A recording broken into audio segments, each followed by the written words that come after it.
It's crazy to me that I will be 44 this year, and I'm just now coming to my own style. I think it's been there, it's been an undercurrent, but I've now finally gotten to the place where I'm comfortable with my body. I have built a better relationship with myself and my body, and am now walking in that.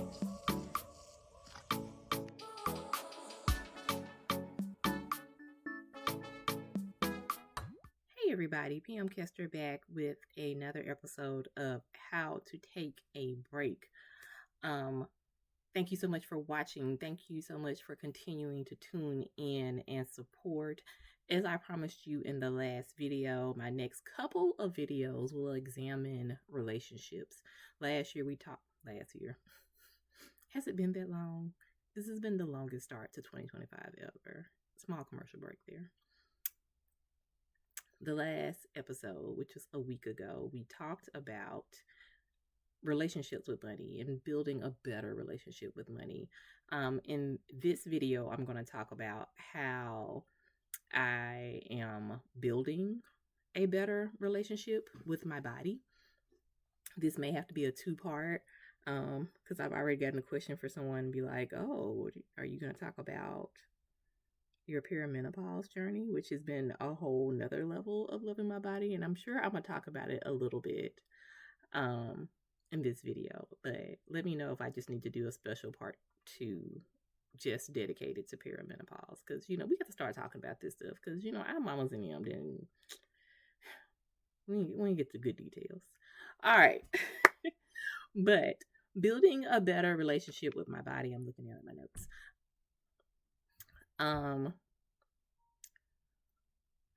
If you have been in tune with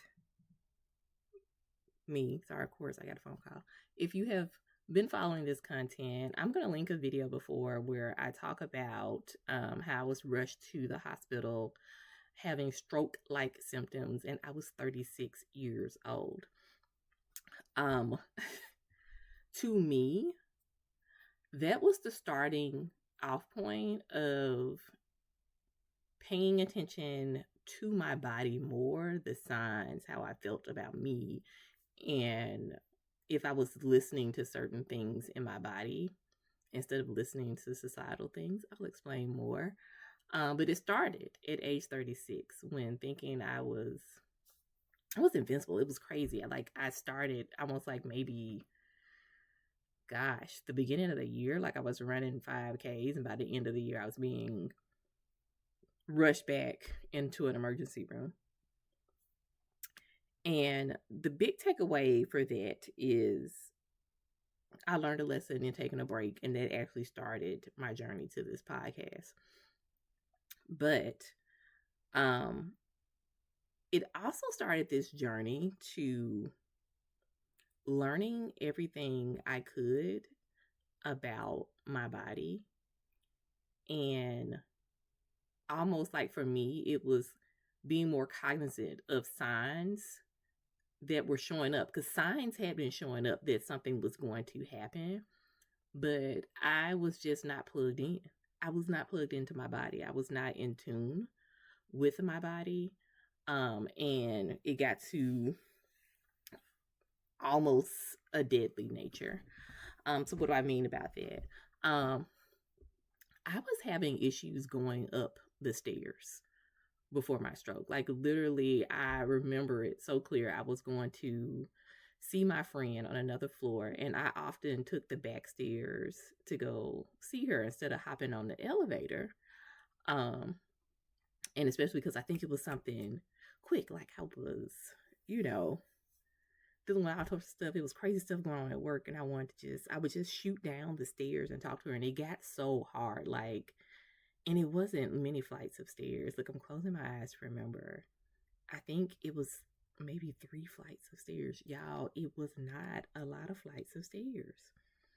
And I couldn't catch my breath when I sat at her desk, and she was just like, "Are you okay? Did you run?" where did you come from? Like, were you at the bottom floor and you took the stairs out? It was 3 stairs. And that had been the first time. I had been noticing stuff going up and down the stairs in my house. And the big thing, when you tell other people, right? You tell older people that you're having issues going up and downstairs. You tell friends and family. People will be like, oh, girl, you better get in shape. You're too young to not be in shape. But as I would learn after, that was a wake up call, a sign that my body was giving me that, yeah, it's not about being in shape. It's about that you took 2 flights of stairs and you were getting ready to pass the heck out. Um, Fast forward to the point after I get out the hospital, the doctor is messing around and, ignoring me because I'm a woman and I'm black. Hello. And I'm in a cardiologist's office and I'm taking my stress test. My blood pressure was almost 250 over 100. I look up at one point and it went from being just my cardiologist in the room to like 4 other doctors in the room with my cardiologist asking me all types of questions in disbelief. And I couldn't see that my blood pressure was up. I knew that I was feeling some pressure in my chest, but I was still talking to them. Like they were asking me questions and I was answering. And it shouldn't have been possible. But the lesson there is that my body was in fight or flight. And it was a pivotal thing that I would eventually journal about and work through with my therapist, that I had gotten to such a point with issues in my body and in my life in general that I would just push back past them, just push past. I was fighting in the middle of all these health issues. And like once we started pulling back the stuff and we found out about the asthma, um, found out about issues I was having. Like I couldn't stand up at one point. Like I'll sit down in some kind of way. I would just will myself to go up. So I was having issues with my spine.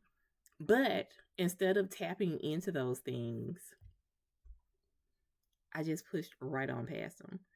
And the wake up call of having that issue of rushing to the hospital at 36, getting ready to possibly have a stroke, displaying stroke like symptoms, was a wake up call to me to figure out, learn from those doctors. I literally went into every doctor's visit afterwards with a notepad and I was like writing down things and listening, and they were like telling me, leading up to this, did you feel shortness of breath? Did you feel this? Blah, blah, blah. And the cardiologist actually had me journaling about different stuff I felt. What did it feel like after I ate certain foods?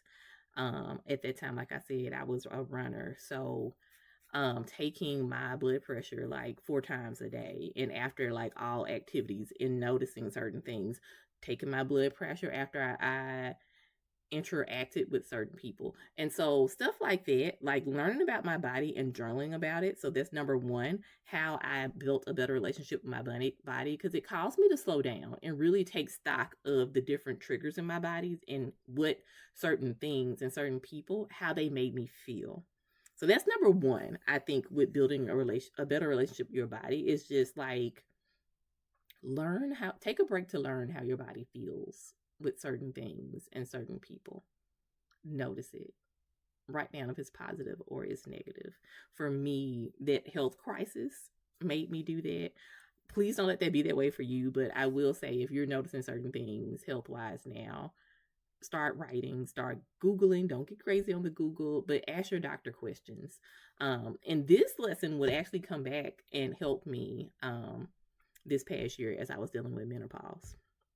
Number two, building a better relationship with my body. A couple of years ago, I started working with a trainer, and one of her big things was that she was a mindset coach as well. And the big thing about her, all right, hold on. Now my timer for my rice is going off. I'll be right back. All right. So, when I was in therapy, I started therapy around the time of me having stroke-like symptoms and dealing with those issues and being in tune with my body.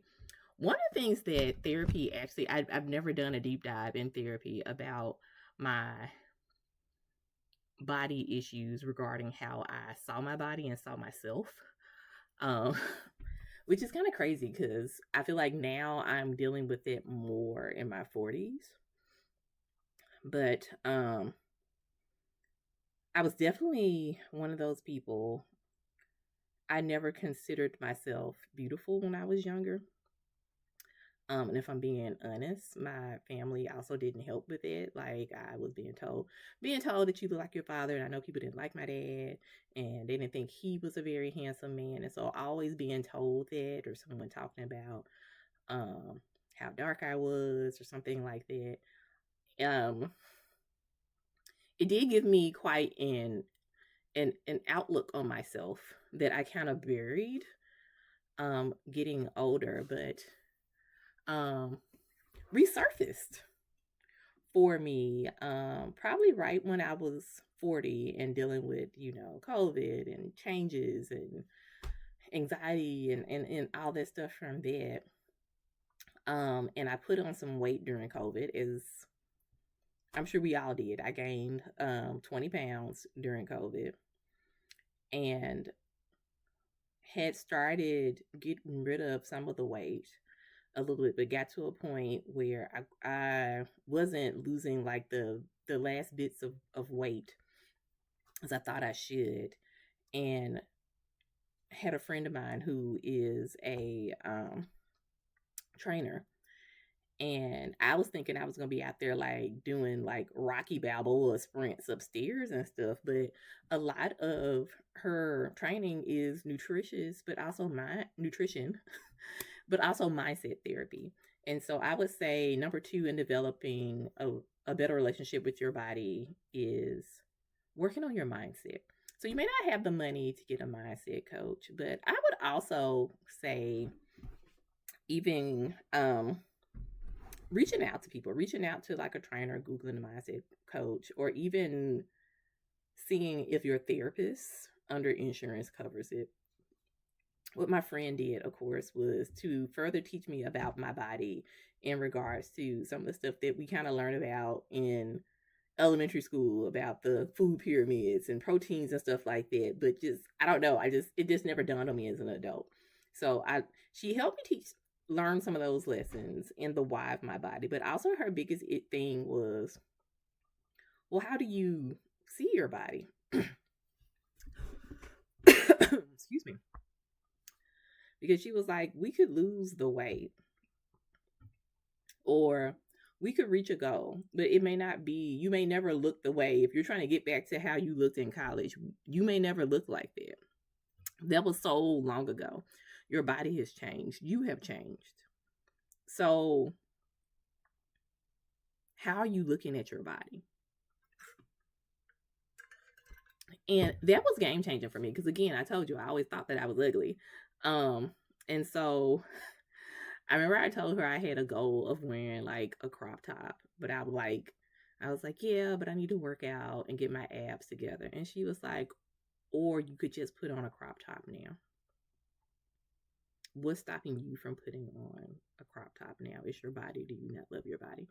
And to me, that helped. It helped me think about things. And then I started to think about wearing what I felt good in. That was something else we worked on with the mindset coach thing. And it's really, I've thought about that a lot over the past couple of years. And like I said earlier in the video, I'll be 44 in May. And it has been crazy to me in this past year because I think I have been coming with the fashions when I go out now because I become more intentional, right, for my mental health about how I see my body, but also wearing what feels good to me because I do recognize and getting caught up into like my family's perception, what I think people want to see me in, which will make you dress to trends, which will make you wear colors that you wouldn't normally wear, but you're like, well, people say I wear too much black or too much white.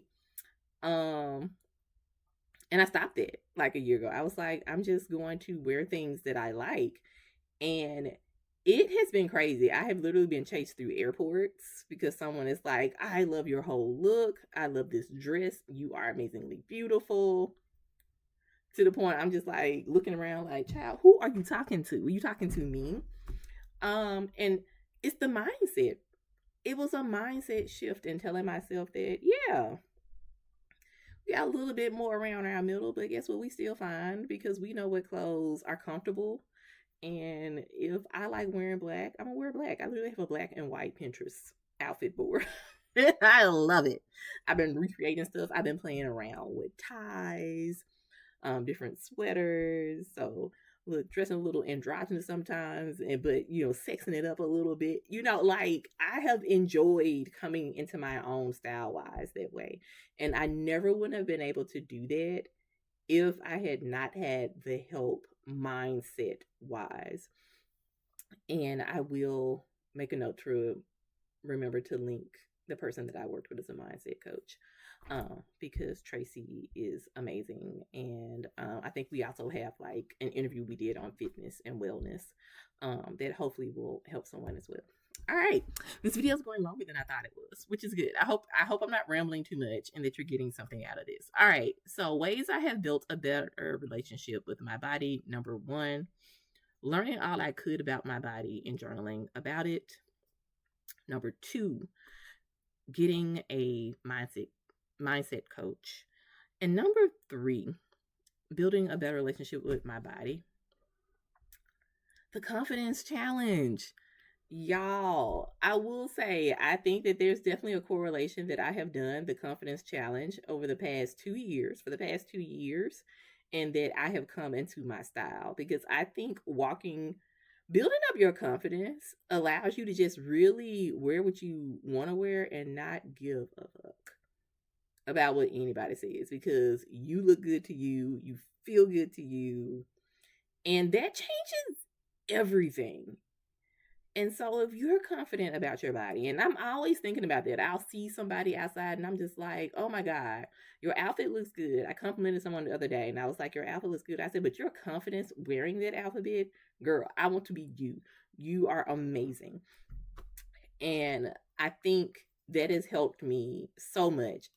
And just being over 40 and getting that confidence. And I don't know about other people, but I've heard of quite a few women say that they felt that confidence shift, that knowing shift after 40. And I really do believe that that has been a huge thing with me and my relationship with myself and definitely my body. Drop a comment. Let me know how you have built a better relationship with your body. And until next time, find a little time to take a break. Bye.